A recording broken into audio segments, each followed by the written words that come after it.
Terima kasih Anda masih bersama kami di Lintas Bandua Sepekan.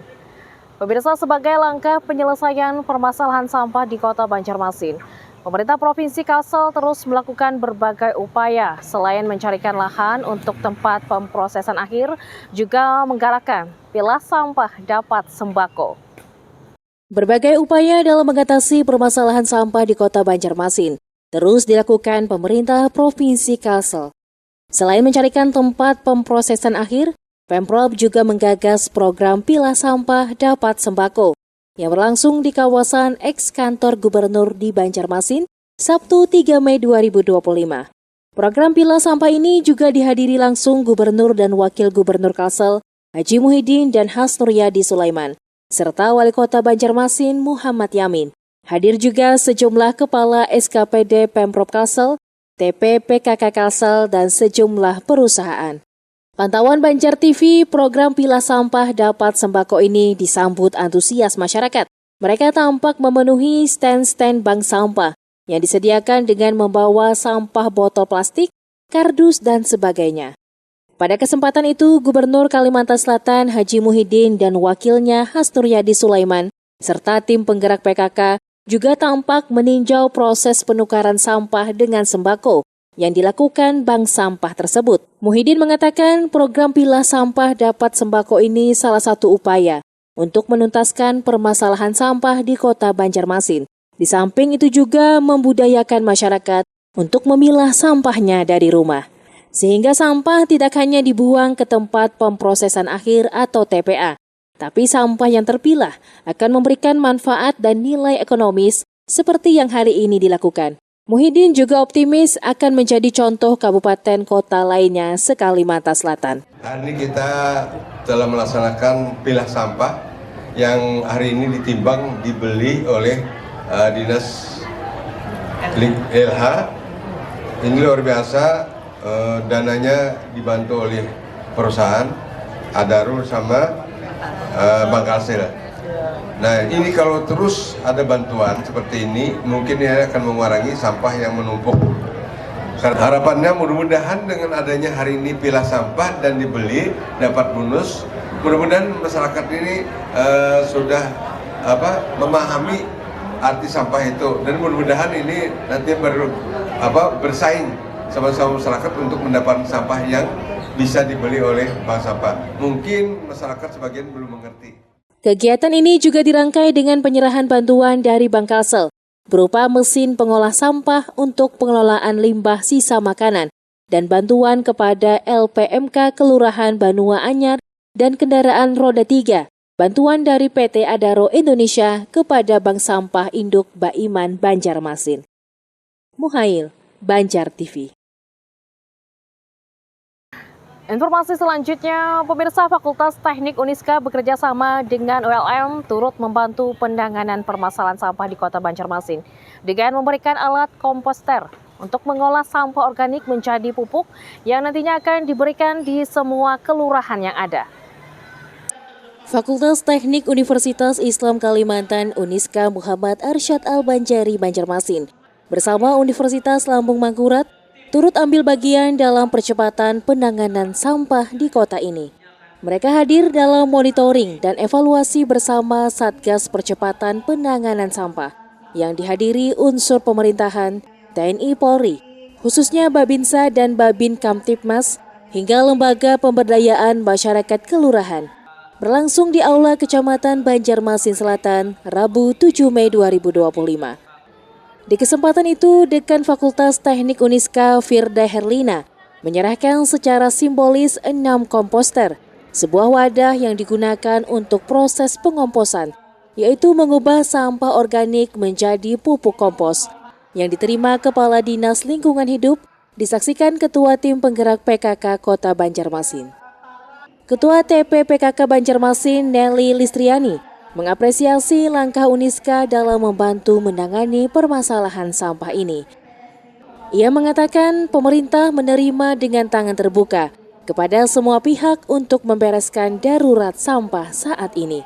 Kami tidak menutup kemungkinan siapapun yang berkolaborasi, yang tujuannya untuk mempercepat penanganan sampah, kami terima dengan dua belah tangan. dan tidak lain tidak bukan untuk membereskan masalah darurat sampah yang ada di Kota Banjarmasin. Dan kami sangat mengapresiasi ini, tidak hanya dari Uniska, kalaupun ada universitas lain yang ingin bergabung, kami siap untuk menerima. Sementara itu, Firda mengatakan saat ini ada 6 komposter yang diberikan dan nantinya secara bertahap akan dibagikan di semua kelurahan yang ada. Untuk menggunakannya sangatlah mudah. Sampah organik seperti daun, sisa sayuran, dan lainnya dimasukkan ke komposter. Cukup ditambahkan dengan bioaktivator dan molase untuk mempercepat terjadinya pembusukan dan disiram air sedikit untuk melembabkan sampah. Setelah selesai, tinggal ditutup dalam kurun waktu 1 bulan lebih untuk menjadikan kompos. Komposter itu digunakan untuk membuat pupuk. Jadi membuat pupuk, kemudian yang mana pupuk cairnya bisa kita gunakan sebagai cairan organiknya, kemudian pupuknya bisa kita gunakan sebagai bagian media pertanian. Firda berharap kolaborasi dari tim akademisi ini bisa mengurangi volume sampah yang dibuang ke TPA. Dengan adanya komposter itu bisa melengkapi sarana TPS 3R yang sedang digalakan pemerintah. Niat kami dalam rangka kita sama-sama berkolaborasi dan berpartisipasi untuk membantu masalah darurat sampah di Kota Banjarmasin, karena kita tahu sendiri masalah itu tidak hanya dari pemerintah kota saja, tetapi kita juga pribadi yang ada di dalamnya sini. Jadi makanya kita tergerak dari semua tim kami, kalangan kami untuk membantu mensosialisasikan juga bagaimana sih pengolahan sampah ini. Apalagi sudah dibuat dari TPS oleh Kota Banjarmasin. Jadi kami sudah dibuat TPS 3R. Jadi kami tinggal membantu komposter atau alat yang digunakan untuk membuat komposnya itu. Tak lupa ia memberikan apresiasinya kepada seluruh tim Fatek yang bekerja hingga larut malam untuk menyiapkan komposter itu. Bagi masyarakat yang ingin membuatnya pun bisa menggunakan kaleng bekas cat. Asalkan ada tempat sirkulasi udara dan pembuangan air, bisa digunakan di rumah masing-masing. Eko Anggoro, Banjar TV. Pemirsa, pemilahan sampah bisa menjadi keuntungan bagi Kabupaten Batola. Hal ini terlihat di pusat daur ulang sampah di kawasan Jalan Jenderal Sudirman di Marabahan. Pengelolaan sampah di Kota Marabahan kini menjadi keuntungan bagi pemerintah kabupaten setempat, mengingat adanya pusat daur ulang sampah untuk dijadikan pupuk organik. Sebanyak 12 orang tenaga honorer yang dipekerjakan Dinas Lingkungan Hidup kini ikut mengelola sampah. Hal ini terpantau saat Banjar TV melihat langsung kegiatan pemilahan sampah. Adapun sampah yang bisa dijadikan pupuk organik atau anorganik seperti plastik segera dipilah untuk kemudian diproses sesuai kegunaannya.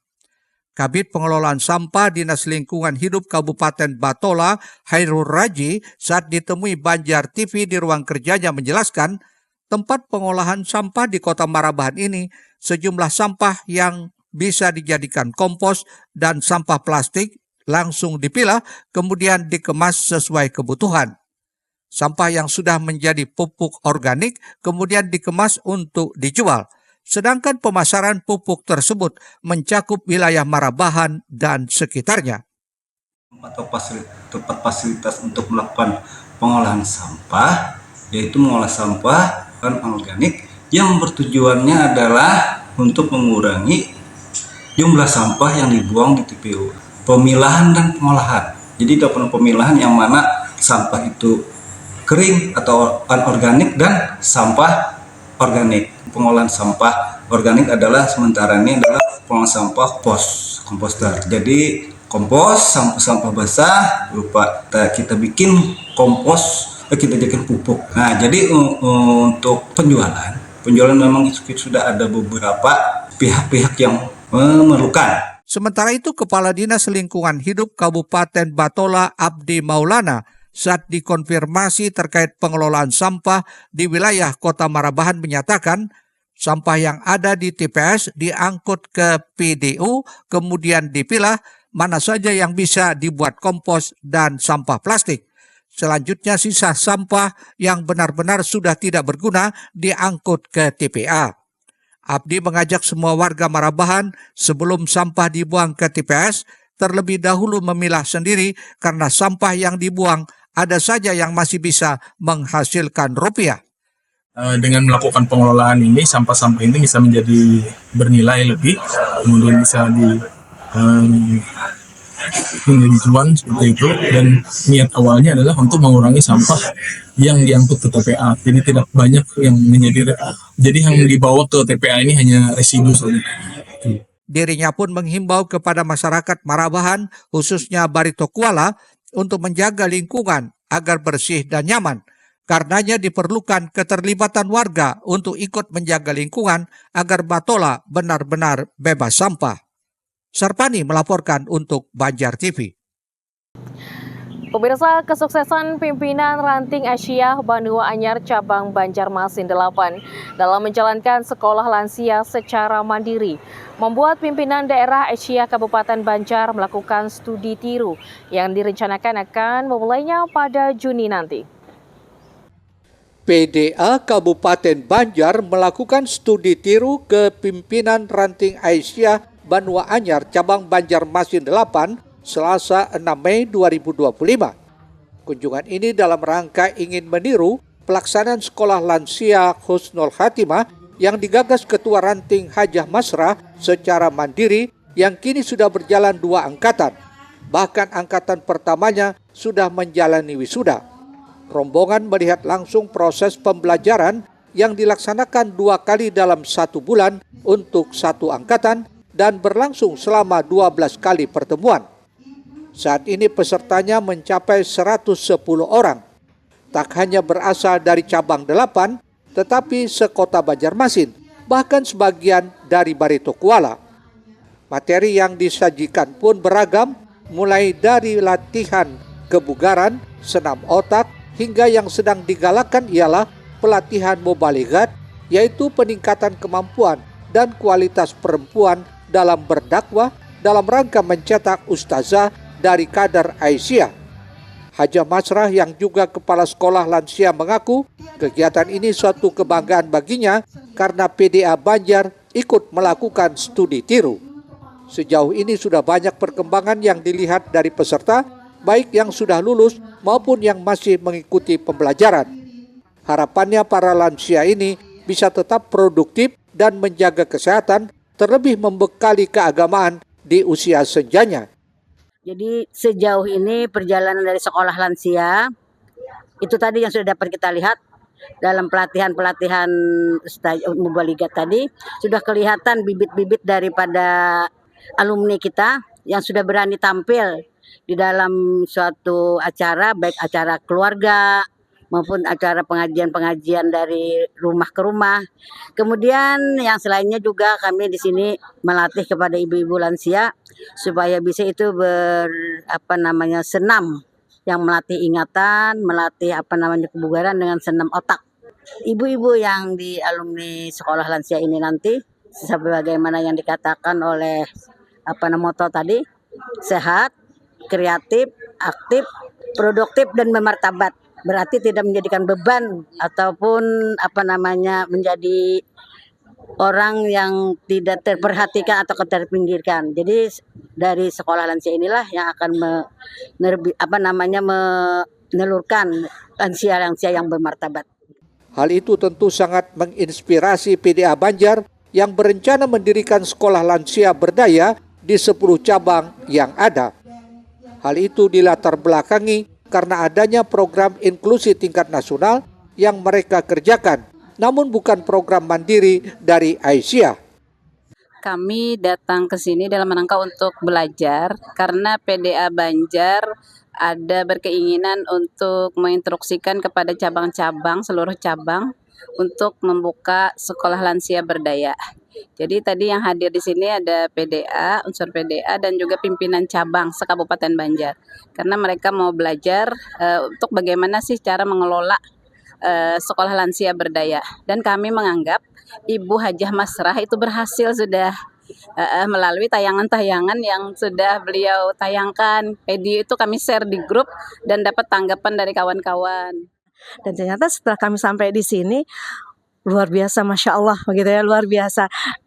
Ulun pribadi, Ibu Masrah, tidak membayangkan seperti ini loh, seperti ini artinya sudah terstruktur, tertata dengan baik begitu, tertata dengan baik.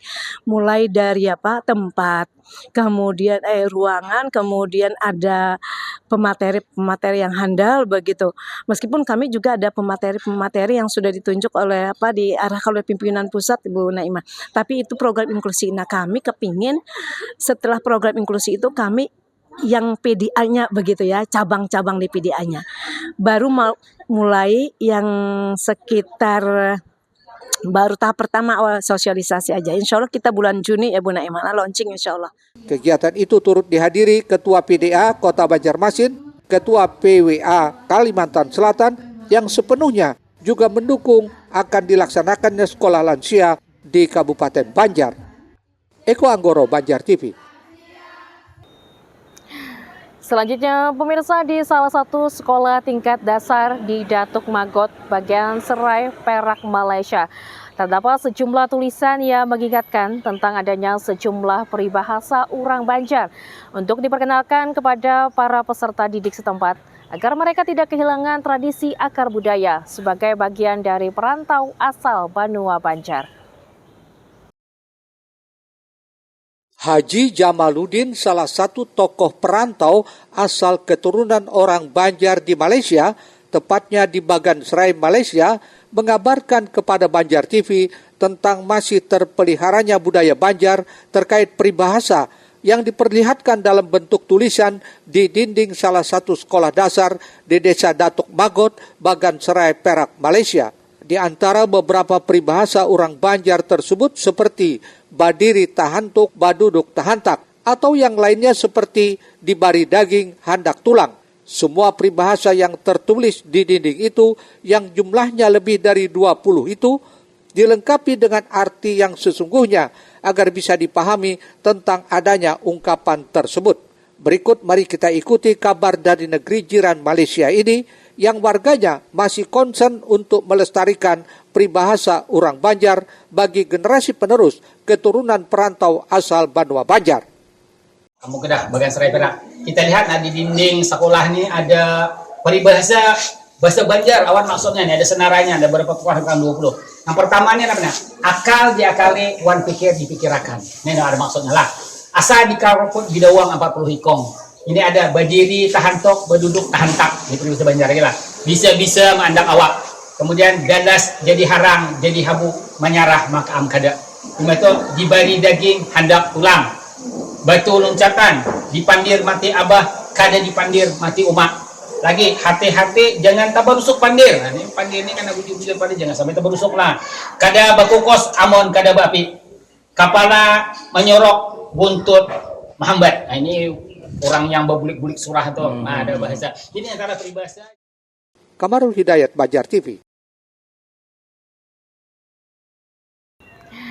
Baik pemirsa, tetaplah bersama kami dalam Lintas Bandua Sepekan. Selanjutnya akan kami hadirkan kabar serba-serbi pasar.